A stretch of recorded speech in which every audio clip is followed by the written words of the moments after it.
Halo, halo, halo. Selamat pagi, siang, sore, malam, guru cerdas. Ya, ketemu lagi bareng Guru Gawah di sini. Seperti biasa, saya akan berbagi kepada teman-teman. Nah, kali ini saya akan membahas tentang soal UP PPG Daljab tahun 2022. Nah, ini yang part 3 ya. Masih sesuai dengan kisi-kisi yang kiranya akan keluar. Nah, di sini bisa dipastikan keluar ya. Oke, tetap semangat ya Bapak Ibu guru. Oke, kita langsung aja. Namun sebelumnya mohon bantuan like, subscribe, dan nyalakan lonceng. Dan jangan lupa di share video ini ya. Oke, kita langsung aja ke nomor 1. Instrumen penilaian yang sesuai digunakan untuk mengetahui hasil belajar siswa pada kompetensi dasar 3.1, itu menganalisis hubungan antara bentuk dan fungsi bagian tubuh pada hewan dan tumbuhan adalah kecuali A. Checklist, B. Pertanyaan lisan, C. Esai, D. Pilihan ganda, E. Portofolio. Nah, kira-kira mana nih? Kata kuncinya yang pertama kita ambil nih. Kata kuncinya adalah apa? Instrumen penilaian. Kemudian ini ya. Kalau menurut saya ini juga salah satu kata kuncinya. Ya. Instrumen penilaian pada level kognitif ya. Pada level kognitif 3 ini KD3 itu kan untuk kognitif ya. Jadi mana nih penilaian yang paling tidak sesuai, karena di sini ada kata kecuali juga. Kira-kira mana? Ya, betul sekali. Jawabannya adalah yang checklist ya.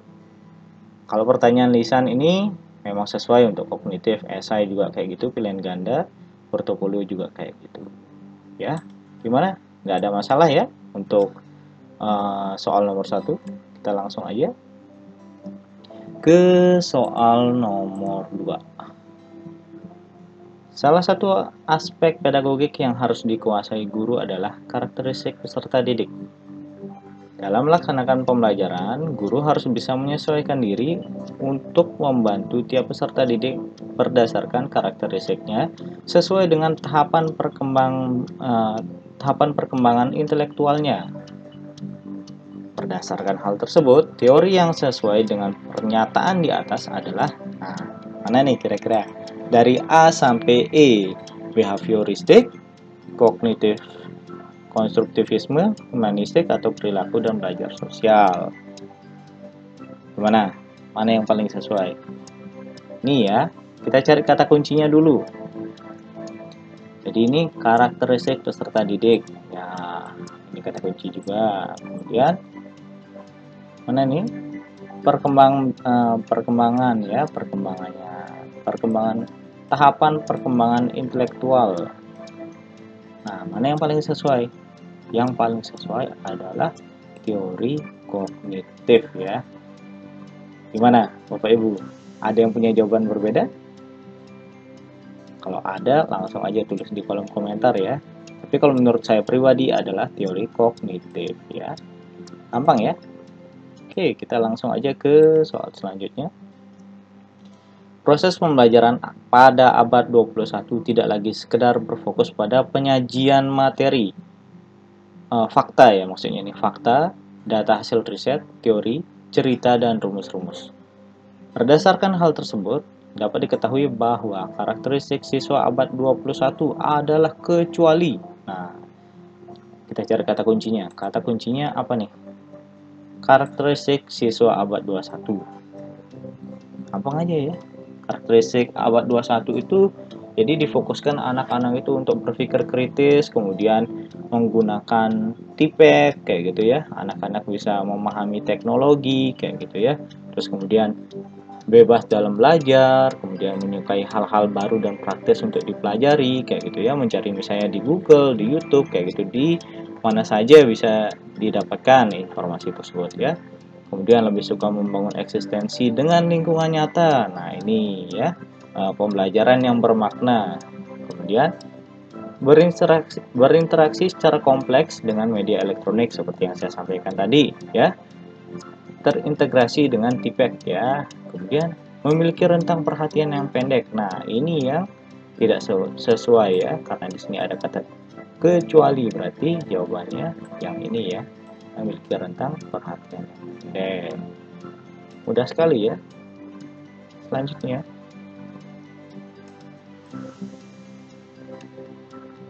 saat proses pembelajaran, guru meminta siswa untuk memilih kelompok belajar secara mandiri tanpa memandang latar belakangnya.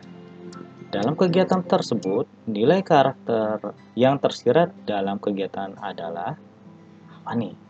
A. Toleransi, B. Disiplin, C. Religius, D. Tanggung jawab, E. Jujur. Mana nih? Kita cari kata kuncinya dulu. Kata kuncinya adalah ini, memilih kelompok tanpa memandang latar belakang. Nah, kayak gini ya. Jadi, yang paling tepat yang mana, Bapak Ibu Guru? Ya, tepat sekali. Jawabannya adalah toleransi.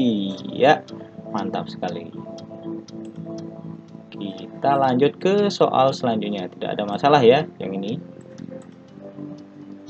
Oke, salah satu ciri utama guru sebagai profesional yang reflektif adalah A. Menampilkan pribadi yang berwibawa, B. Menyadari tugas dan tanggung jawabnya, C. Menunjukkan disiplin waktu yang tinggi, D. Mau belajar dan melakukan refleksi diri, dan E. Menunjukkan kinerja yang responsif. Mana nih? Kata kuncinya mudah saja ya, sebagai profesional yang reflektif. Mana?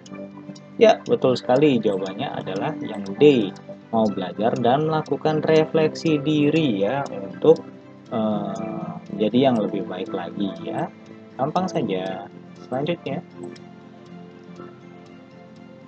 dalam meningkatkan profesionalisme serta mutu pendidikan di Indonesia, salah satu regulasi yang diupayakan pemerintah adalah kecuali.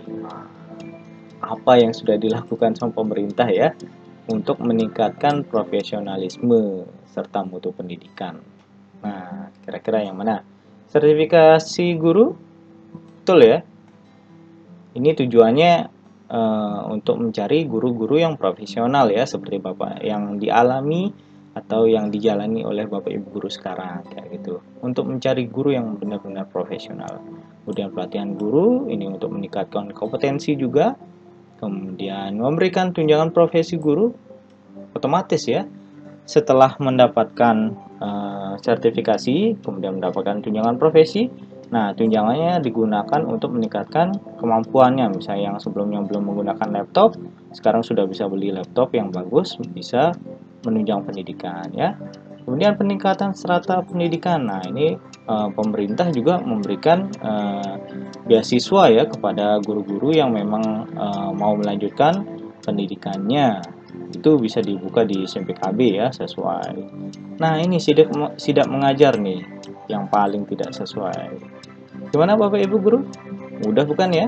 Gampang aja, langsung aja ke soal selanjutnya.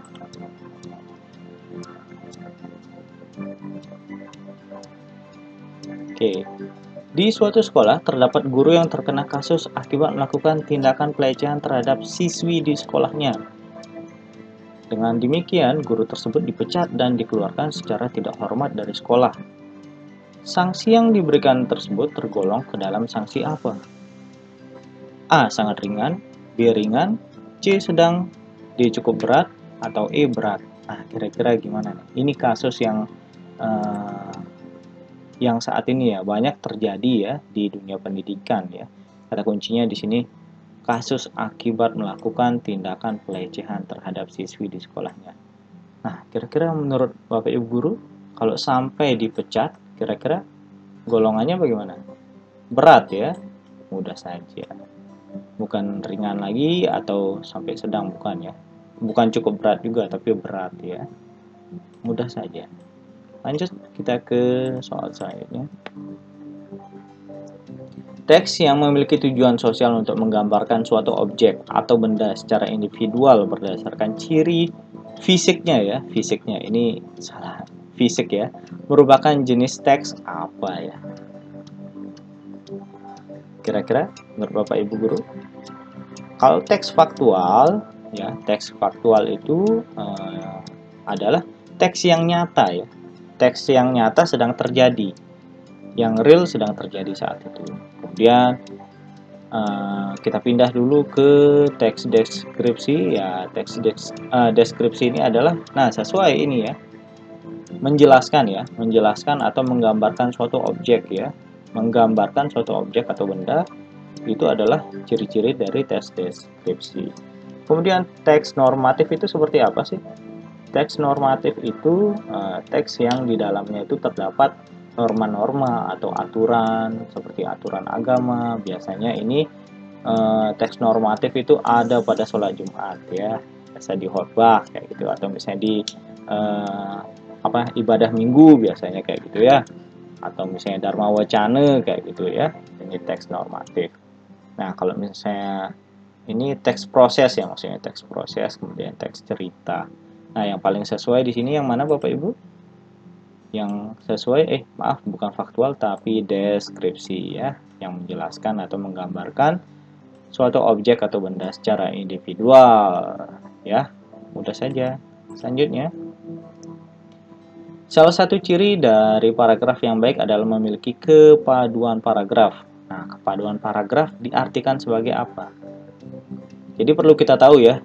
Jadi paragraf yang baik itu salah satunya adalah padu bentuk dan padu isi ya. Ada yang biasa disebut dengan kohesi atau koheren ya. Nah, ini yang dimaksudkan di sini kepaduan secara koheren ya. Nah, kira-kira mana nih yang sesuai dengan penjelasan yang tadi ya? Padu berdasarkan koheren, berdasarkan isinya kayak gitu. Gimana? Yang paling tepat? A, B, C, D, atau E? Gimana? Ya, yang paling tepat di sini adalah di sini A-nya keratan antara unsur paragraf, baik itu kalimat utama dengan kalimat penjelasnya. Ya, yang paling tepat di sini ya ini ya, yang A ya, yang paling tepat. Jadi kalimat yang baik itu ya, kalimat yang baik itu kalimat penjelasnya itu mendukung kalimat utamanya. Udah, kalau misalnya sudah seperti itu, udah lah, bisa dikatakan koheren lah itu. Ya, berarti untuk soal ini sesuai ya, jawabannya yang A. Koheren ya. Oke, ke soal selanjutnya. Berdasarkan pengamatan di SD Negeri Salam Sehat kelas 5 dalam mata pelajaran Bahasa Indonesia, ditemukan bahwa kemampuan siswa dalam aspek berbicara masih kurang. Untuk membantu menyelesaikan permasalahan itu ya, perlu dilakukan penelitian tindakan kelas atau PTK. Tindakan dipilih adalah penggunaan metode bermain peran. Adapun salah satu tahapan tindakan yang tepat dilakukan adalah yang mana? A, B, C, D, E. Yang mana kira-kira yang paling sesuai?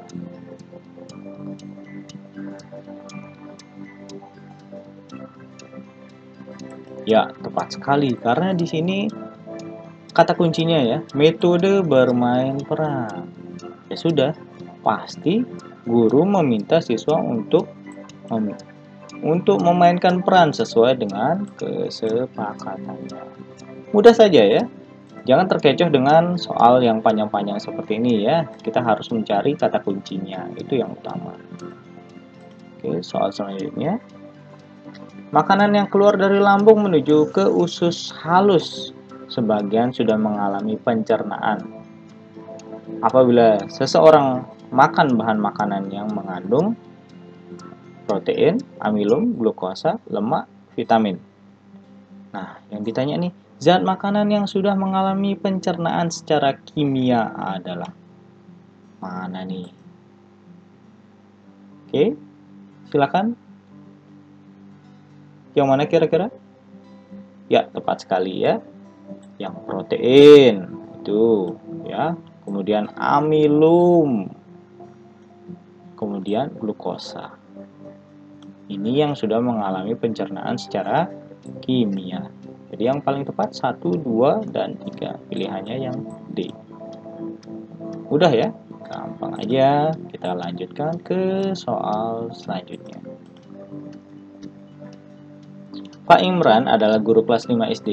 Beliau akan menyusun RPP dengan KD 3.3. Nah, 3.3. Meringkas teks penjelasan atau eksplanasi dari media cetak atau elektronik. Ya, ini teks eksplanasi ya dari media cetak atau elektronik. Hal pertama yang dilakukan adalah mengembangkan indikator. Salah satu rumusan indikator pencapaian kompetensi yang tepat untuk KD tersebut adalah yang mana? A, B, C, D, atau E? Gimana kira-kira?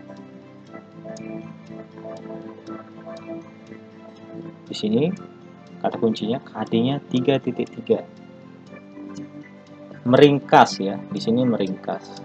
Jadi IPK-nya yang paling tepat apanya?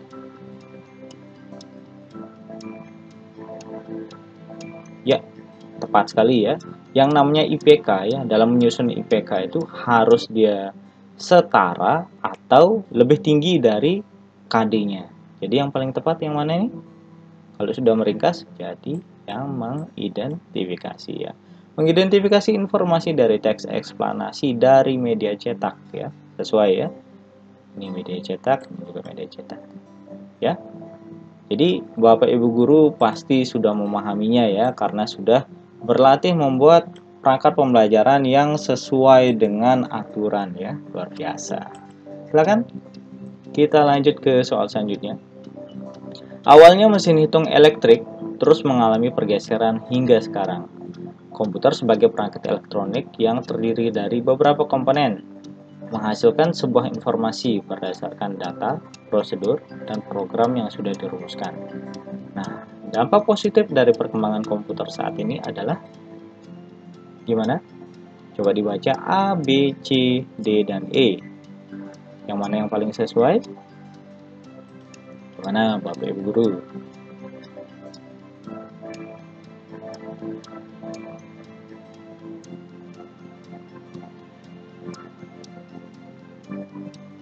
Ya. Jadi di sini kata kuncinya adalah dampak positif dari perkembangan komputer saat ini.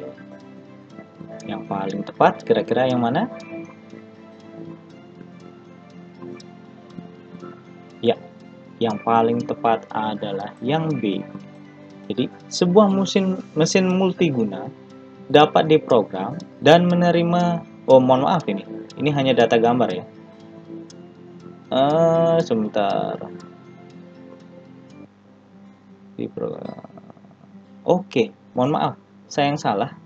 Jadi secara menyeluruh ya, yang paling tepat itu adalah yang C. Sebuah mesin multiguna dapat diprogram dan migrasi data serta menerima data. Kalau misalnya di sini kan hanya data gambar saja ya. Nah, kalau misalnya di sini menerima data secara keseluruhan, secara umum, kemudian diproses dan dimanipulasi. Gimana Bapak Ibu guru? Ada yang memiliki jawaban yang berbeda? Kalau ada, bisa langsung tulis di kolom komentar ya. Oke, kita langsung ke soal selanjutnya. Ada seorang siswa dalam pembelajaran sering kurang memperhatikan. Namun prestasi yang didapat tidak kalah dibandingkan dengan siswa-siswa yang lain. Hal yang perlu disampaikan kepada siswa tersebut adalah gimana ini? Kira-kira kalau misalnya kita memiliki siswa seperti ini, apa yang akan kita lakukan? Ada pilihan A sampai E. Ya, kita harus selalu membangkitkan kemampuan siswa tersebut ya, dengan cara kita memberikan nasihat seperti ini. Prestasi akan lebih baik jika mau sungguh-sungguh. Oh, mohon maaf, saya yang kurang tepat ini. Mohon maaf, saya tidak membaca dengan baik. Jadi mana?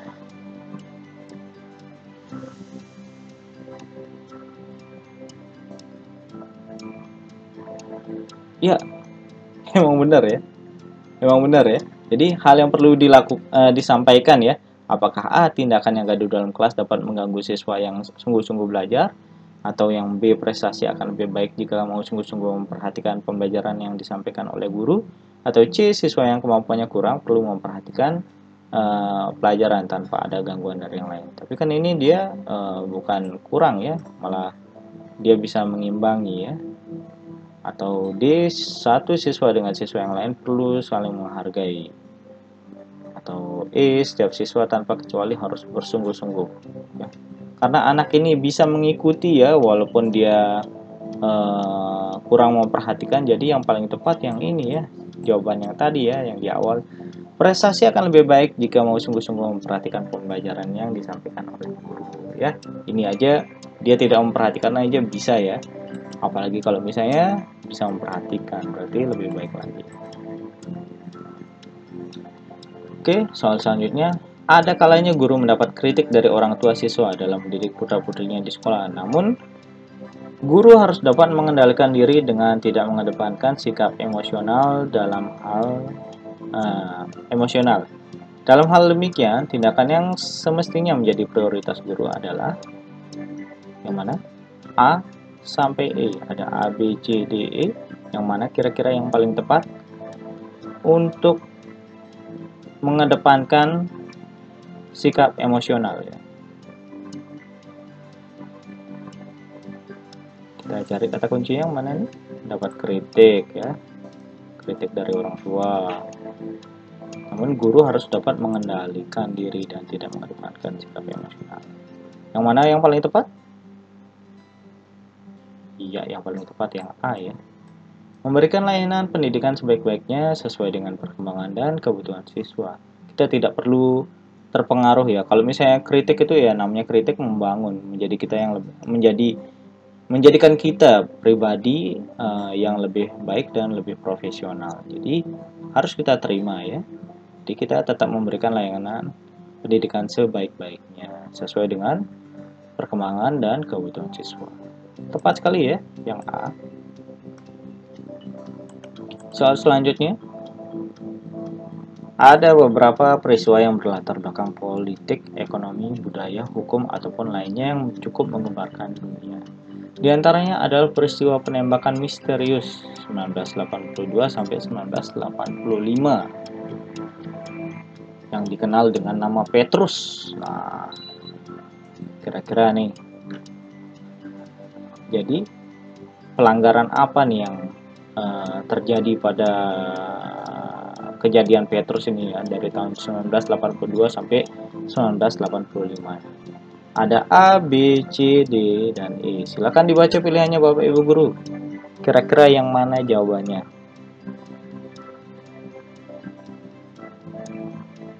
Kemana? Jadi saat itu kan pelanggaran HAM ya, sudah jelas ya, pelanggaran hak asasi manusia itu sudah jelas. Kemudian di latar belakangnya faktor apa waktu itu? Yang paling tepat.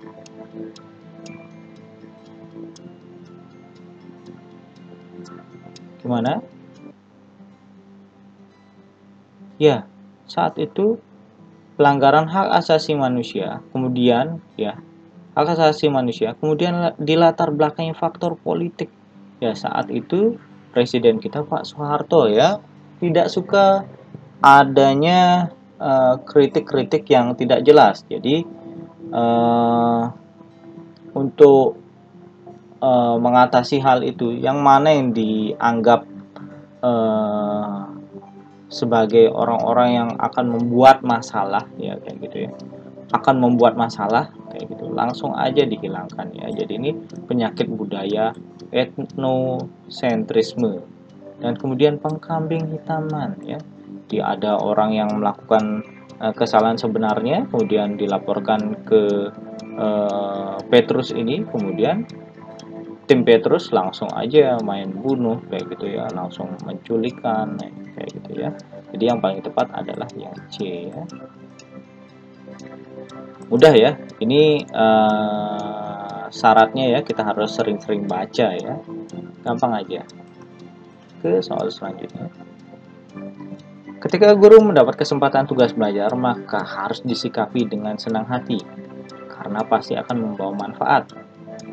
Berkenaan dengan hal tersebut, yang mesti dipikirkan guru terkait dengan kepentingan siswa adalah yang mana? A, B, C, D, E. Kita melakukan ada di sini ada tugas belajar ya. Ada tugas belajar. Ya, kita tidak boleh menolak ya. Tidak boleh menolak. Karena tujuan kita untuk pengembangan ilmu pengetahuan dan layanan belajar siswa secara maksimal ya. Tujuannya pelatihan itu kan untuk meningkatkan kemampuan kita ya dalam hal dalam segala hal ya kayak gitu. Kognitif kita, kemudian bagaimana kemampuan dalam pedagogik, tipek gitu ya. Biasanya seperti itu. Mudah saja ya. Oke, soal selanjutnya. Guru kelas 4 menuliskan indikator pembelajaran menunjukkan sikap jujur. Guru akan mengukur reaksi perilaku siswa ketika siswa menanggapi contoh perilaku jujur. Ya, siswa diminta untuk menunjukkan reaksinya, bagaimana tindakan saat mengakui kesalahan. Guru harus mampu menyusun contoh penilaian karakter tindakan jujur terhadap mengakui kesalahan. Nah, indikator perilaku dan kategori capaian perkembangannya. Nah, yang ditanya ini apanya nih? Alat penilaian yang sesuai. Gimana? Ya kan? Jadi anak-anak itu kita akan guru mengukur reaksi perilaku ya kalau misalnya ada yang berkata jujur kayak gitu. Atau kemudian siswa-siswa yang lain ingin dilihat reaksinya. Kira-kira yang mana yang paling sesuai alat ukurnya? Alat ukur ya. Di sini titik tekannya adalah alat ukur. Apakah A. Pengamatan perilaku, B. Wawancara dengan siswa tentang perilaku jujur, C. Lembar observasi, D. Portofolio hasil kegiatan, atau E. Tes tentang sikap jujur. Yang mana? Ya, yang paling tepat adalah lembar observasi. Karena ini adalah alat penilaian yang paling sesuai. Oke, langsung ke soal selanjutnya. Ketika banyak siswa yang melakukan pelanggaran tata tertib tentang penggunaan seragam sekolah, tindakan yang dapat dilakukan oleh guru adalah, nah, misalnya kita memiliki siswa nih, banyak yang tidak menggunakan seragam sekolah, apa yang akan Bapak Ibu guru lakukan? Apakah A. Meminta wali kelas mencatat pelanggaran siswa di dalam jurnal, B. Meminta siswa menjelaskan penyebab tidak mengenakan seragam, C. Meminta siswa belajar mandiri di perpustakaan sebagai hukuman, D. Memberi sanksi teguran sesuai tata tertib sekolah, atau E. Tetap memberikan kesempatan belajar bersama di dalam kelas. Jadi kita harus tegas ya, tegas dalam melaksanakan aturan sekolah. Kemudian tapi hukuman-hukuman yang kita lakukan juga harus yang secara mendidik ya. Nah, kira-kira yang mana yang paling tepat? Kita harus cari tahu dulu ya, apa sih penyebab mereka tidak menggunakan seragam sekolah ya. Jadi kita meminta siswa untuk menjelaskan penyebab tidak mengenakan seragam. Nah, selanjutnya kita bisa menilai kira-kira alasannya sesuai apa tidak, apakah perlu diberikan bimbingan atau berikan hukuman ya. Gampang saja selanjutnya. Nah, di sini nih, asal mula Pancasila sebagai dasar negara telah melalui pembahasan yang panjang, dimulai pada sidang BPUPKI dan akhirnya ditetapkan oleh PPKI menjadi dasar negara.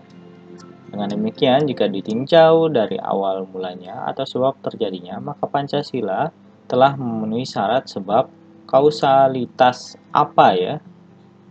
Apakah kausa finalis, kausa prima, kausa efisien, kausa materialis, atau kausa formalis? Kira-kira yang mana? Kalau di awal ya, kalau misalnya di akhir, di sini kalau yang akhir adalah kausa finalis. Kalau misalnya sudah ditentukan, ini nih udah di akhir adalah kausa finalis. Tapi kalau misalnya di sini kata kuncinya yang mana nih? Asal mula ya, asal mula Pancasila sebagai dasar negara melalui pembahasan yang panjang. Jadi yang paling tepat adalah kausa prima. Gampang aja ya. Kalau misalnya Bapak Ibu guru mau tahu penjelasannya lebih jelasnya ya, karena di sini waktunya terbatas, jadi bisa dicari di Google ya, di sana lengkap penjelasannya. Oke. ke soal selanjutnya.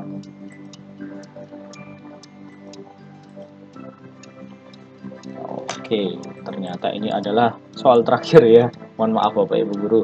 Nah, jadi ini dia beberapa soal yang kiranya bisa membantu Bapak Ibu Guru di dalam persiapan ya, persiapan dalam melaksanakan ujian pengetahuan atau UP. Nah, jadi kuncinya kita lakukan dengan tenang, dibaca soalnya baik-baik, kemudian yang pasti berdoa ya, banyak latihan, banyak membaca. Ya, mungkin harapan saya sama seperti Bapak Ibu Guru. Harapannya supaya Bapak Ibu Guru semua bisa lulus dengan nilai yang tinggi, bisa di atas rata-rata ya. Akhir kata, saya ucapkan terima kasih, selamat berjuang, semangat. Terima kasih.